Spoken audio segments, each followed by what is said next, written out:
Boa noite a todos os irmãos. Nós agradecemos a Deus pelo privilégio de poder fazer o estudo desta noite.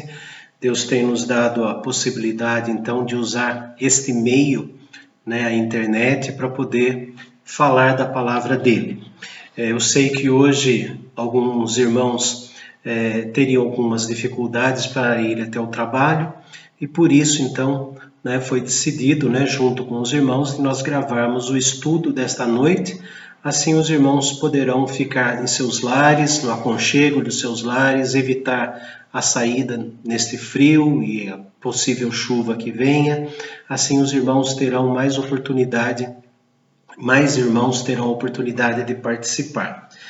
Então nós vamos dar início, os irmãos já ouviram 2 hinos que foram encaminhados, os irmãos já puderam louvar a Deus com esses 2 primeiros hinos, e nós vamos orar, fazer o estudo, orar de novo, e após o estudo vou colocar mais um hino, que seria o encerramento do nosso culto.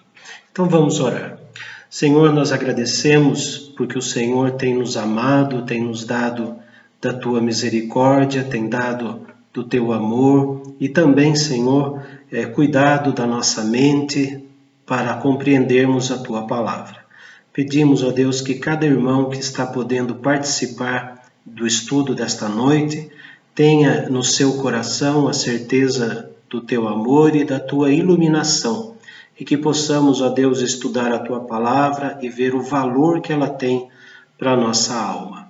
Cuida, Senhor, dos enfermos, daqueles que não têm, ó Deus, esta possibilidade de assistir ao estudo, que um dia, Senhor, eles tenham condições de acompanhar assim também. E nos prepara, ó Deus, para esta semana toda de trabalhos e também nos protegendo com relação a esta enfermidade. Em nome de Jesus, amém.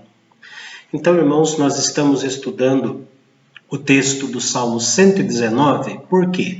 Porque ele tem sido o resumo, vamos dizer assim, de todo o valor que a Bíblia tem para a nossa vida.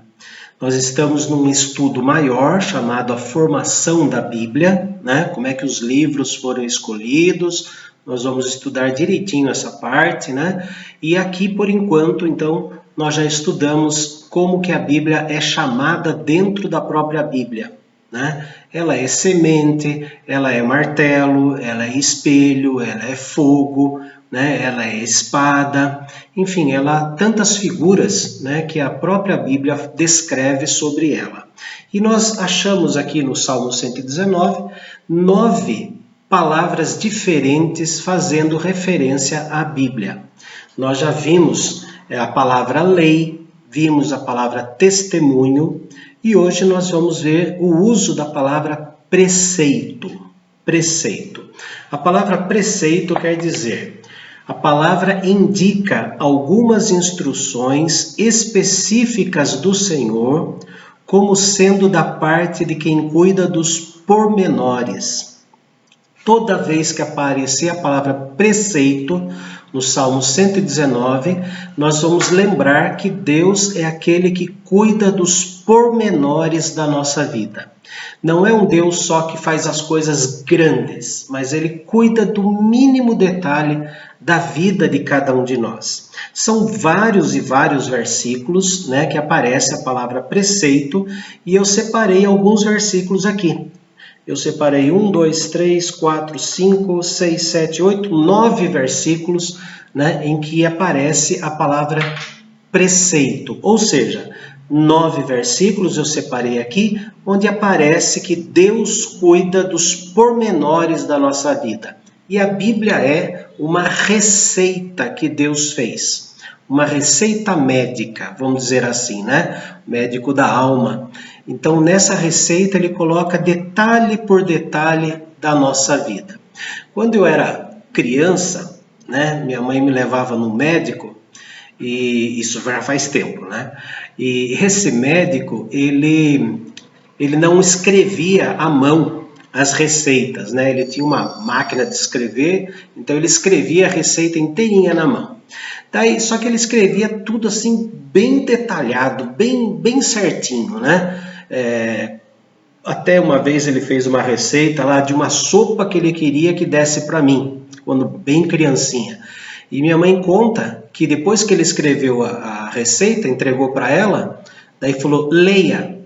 Daí ela olhou assim, receita de sopa, daí ela falou assim, mas eu sei fazer sopa, eu sou dono de casa. Daí ele falou assim, eu quero que você leia. Daí minha mãe leu a receita do jeito que ele tinha escrito e falou, eu quero que seja igualzinho que está aí, né? Então ela contou essa história para mim e cada vez que eu lembro aqui na palavra preceito do Salmo 119, eu lembro da receita do médico, né, dizendo que minha mãe tinha que ler toda parte, né, fazer direitinho aquilo, né? Parece receita de quem faz tricô, crochê, não tem receita também? E tem que seguir, senão o nozinho lá dá errado. Então, a palavra preceito, cada vez que a gente for lembrar, né, ler essa palavra preceito, a gente lembra Deus, Ele cuida de todos os detalhes da nossa vida. E a Bíblia fala de todos os detalhes. Então vamos lá, né? Existem, como falei, vários versículos, mas nós vamos ver alguns versículos só. O primeiro deles é o versículo de número 4. Versículo de número 4. Está escrito assim: Tu ordenaste os teus mandamentos para que os cumpramos à risca. Mas cadê a palavra preceito? A palavra preceito está lá no texto original do Antigo Testamento, né? Onde foi escrito o Salmo 119. Está no lugar da palavra mandamento, né? Não sei por que colocaram, né, na nossa tradução a palavra mandamento no lugar de preceito. Mas já que preceito quer dizer que Deus cuida dos pormenores da nossa vida, é uma receita médica. Quando a gente vai no posto de saúde e recebe uma receita e diz lá, tantos comprimidos de 4 em 4 horas, né? Já deu um mandamento para nós. Você vai tomar esse remédio de 4 em 4 horas. Daí a gente chega em casa, né, com o remédio e escreve na caixinha os horários que vai seguir essa receita, mas que também foi um mandamento, né, que o médico colocou, né? Se tiver dor, tomar tal remédio, comer 2 horas antes de tomar o remédio, ou tomar o remédio tanto tempo antes. Então são mandamentos que ele colocou na receita. Então, quando na nossa Bíblia em português aparece, tu ordenaste os teus mandamentos para que o cumpramos à risca, está dizendo que é o preceito. Ele receitou para nós, através dos mandamentos, né, uma vida limpa, uma vida pura diante do Senhor. E o que nós aprendemos aqui? Nós aprendemos que os preceitos de Deus, os mandamentos de Deus, a receita de Deus para a nossa vida espiritual, ela tem que ser seguida à risca. O que quer dizer seguir à risca? Todos os detalhes devem ser feitos. Não pode pular nenhum detalhe, né? Lembrando lá da receita do tricô, crochê, não sei, aqueles negócios que a mulher gosta de fazer com uma agulha, 2 agulhas, no cutucando o marido tá bom, né? Mas ela tem que seguir tantos nós, laça 1, passa 4, não tem uns negócios assim? Se fizer uma coisa errada, vai ter que desfazer tudo aquilo que ela fez, porque um ponto ficou errado, né? Então é exatamente isso, vamos seguir à risca, direitinho, conforme foi escrito a palavra do Senhor. Tu ordenaste os teus mandamentos, né? Deus deu ordem a Moisés para escrever, Deus deu ordem a Davi para escrever os Salmos, Deus deu ordem a Salomão para escrever Provérbios, Deus deu ordem a todos os escritores da Bíblia para escrever de um jeito que a gente possa seguir, diz o texto, à risca. Vamos aprender mais uma coisa dos preceitos do Senhor. Agora lá no número 27, Salmo 119, versículo 27. Salmo 119, versículo 27. Faze-me atinar com o caminho dos teus preceitos e meditarei nas tuas maravilhas. Atinar, para nós, é perceber as coisas. Atinei para o que você está falando. Entendi o que você está falando, não é verdade? Fulano de tal, tal coisa, agora eu atinei, agora eu entendi. Lá na Bíblia quer dizer exatamente isso mesmo, né? Quer dizer separar o pensamento. Essa é a palavra, entender. Agora eu sei como é que faz. Agora eu entendi. Então, é uma oração no versículo 27. Faze-me atinar, entender o caminho dos teus preceitos e meditarei nas tuas maravilhas. Faz, ó Deus, com que eu entenda todos os pormenores da tua receita, que eu entenda todos os passos, né, que eu tenho que seguir, porque seguindo esses passos direitinho, do jeito que o Senhor fez, eu vou entender as maravilhas de Deus. Motorista, né? Motorista é terrível, porque não gosta de pedir informação, né? Não sei se o Francisco é assim, mas eu tenho pavor de estar dirigindo num lugar que eu não sei onde que é e tem que pedir informação, né? Agora já inventaram essa história aí do GPS, do Waze, de outras coisas, que vai dizendo, olha, tantos metros vire à direita, tantos metros vire à esquerda. Não é assim? Se a gente erra, o que acontece? Vai ter que dar uma volta enorme, uma volta muito grande, né? E é capaz de se perder mais ainda. Então é por isso que o Salmo 119 diz, faze-me entender o caminho dos teus preceitos, eu tenho que seguir esse caminho, entender por que eu tenho que seguir.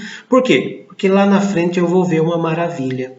Lá na frente vou ver que a tua lei, que o teu caminho é uma maravilha, é uma coisa muito bonita. O Senhor não fez esse mapa para eu seguir para chegar no fundo do poço ou cair no inferno. O Senhor fez esse mapa para eu seguir, né, dizendo que no fim desse mapa tem o céu. Então, ver as maravilhas que Deus tem na nossa vida. Então, eu vou caminhar certo. O outro versículo que eu quero mostrar para os irmãos é o 45. 45, ele diz assim, e andarei com largueza, pois me empenho pelos teus preceitos.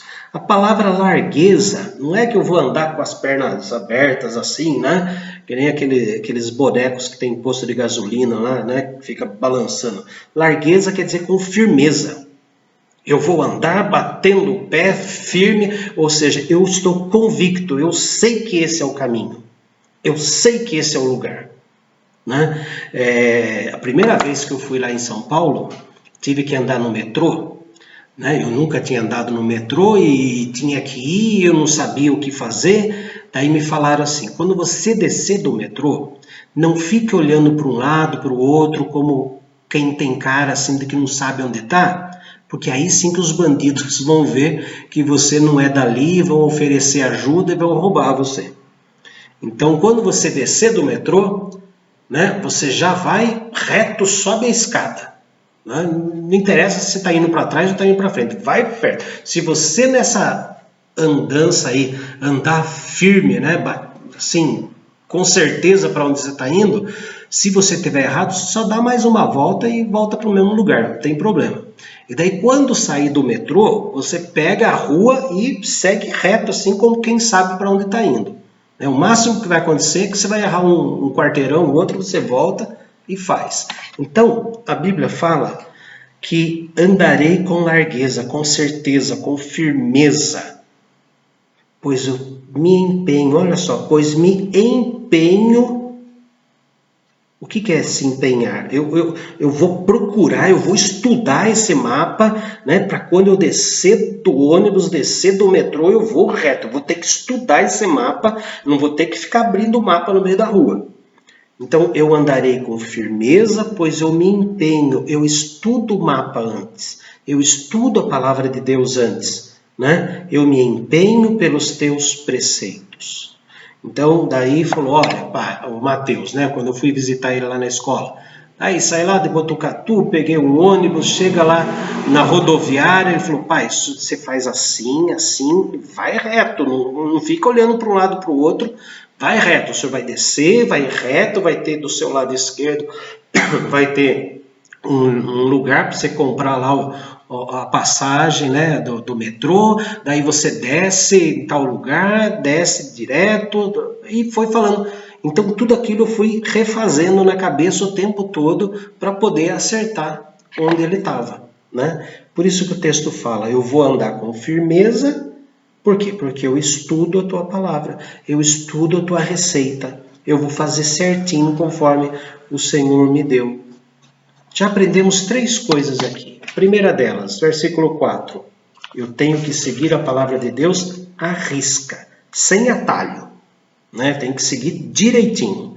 Quando eu sigo direitinho a palavra do Senhor, eu vou entender o caminho que Deus está me colocando ali, e lá no fim do caminho eu vou ver as maravilhas de Deus.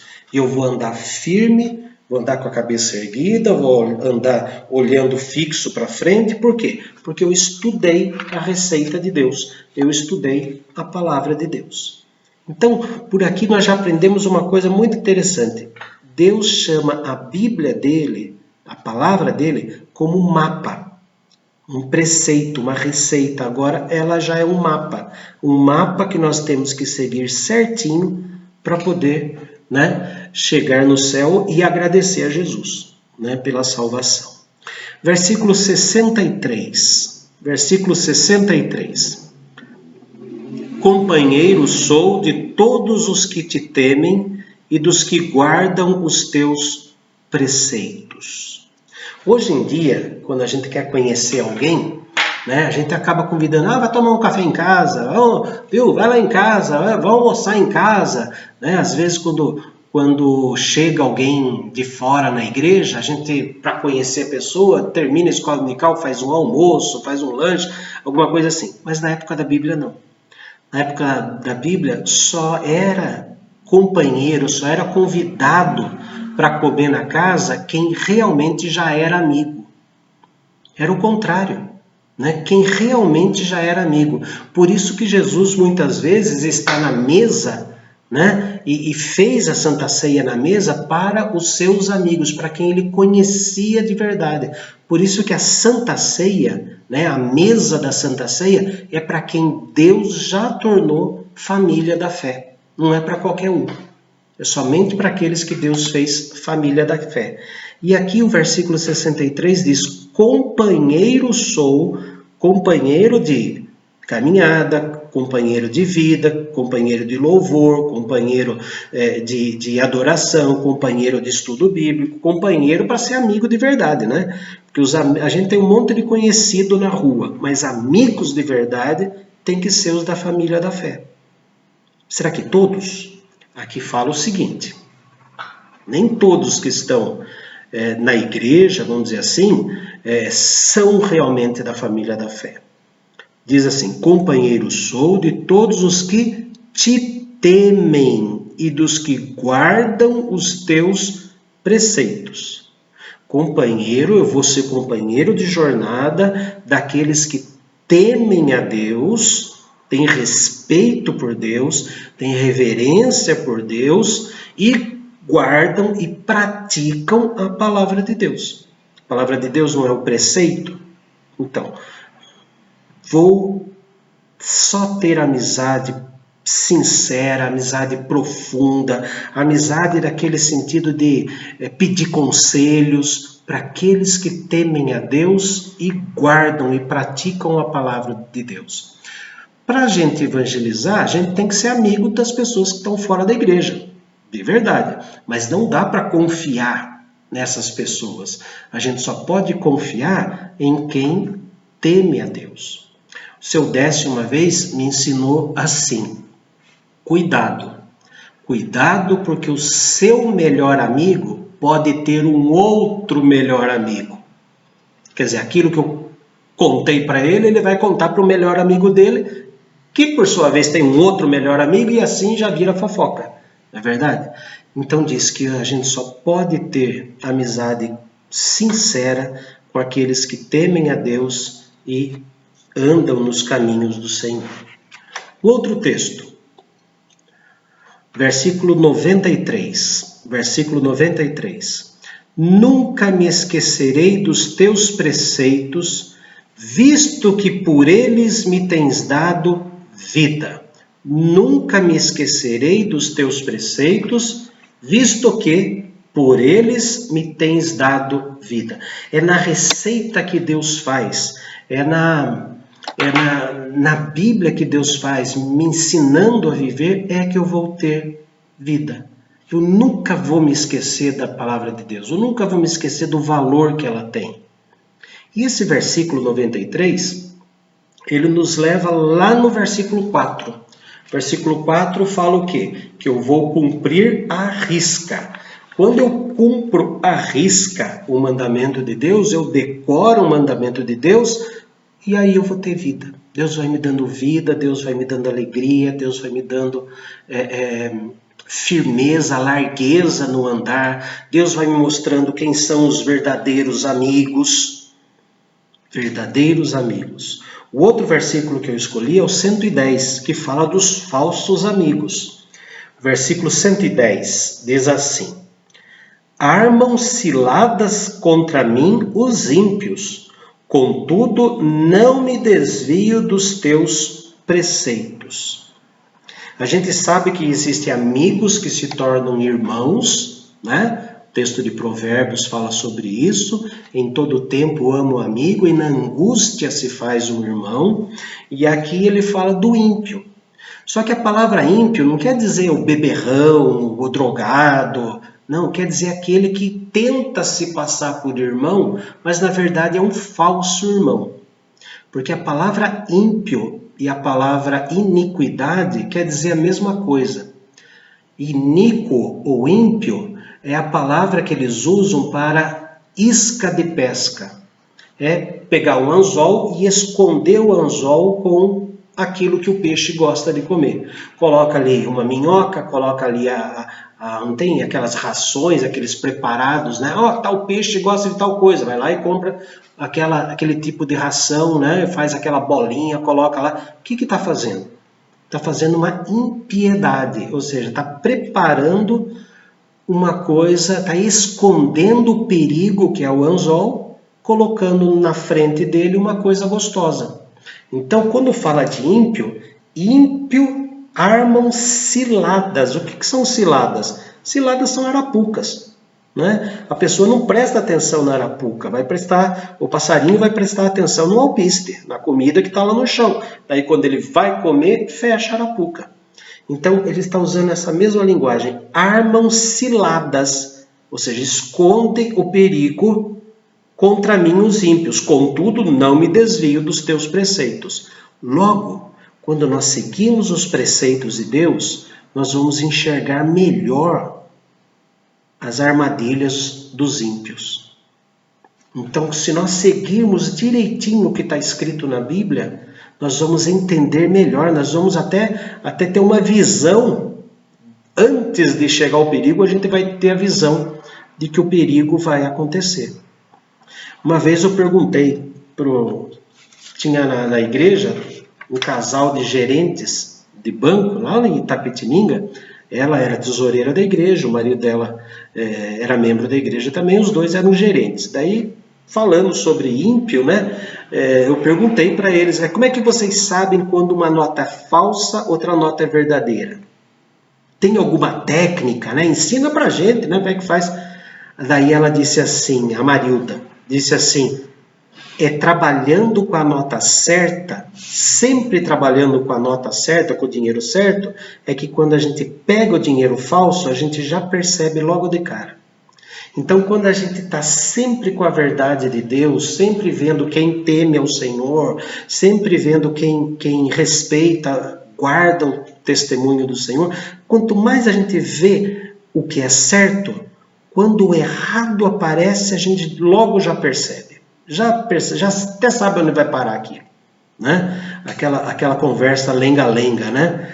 Quando o bêbado chega lá, eu quero falar com o pastor, todo mundo já sabe o que ele vai falar, vai pedir dinheiro para cachaça, vai pedir uma outra coisa, nunca ele vai pedir oração para largar daquilo.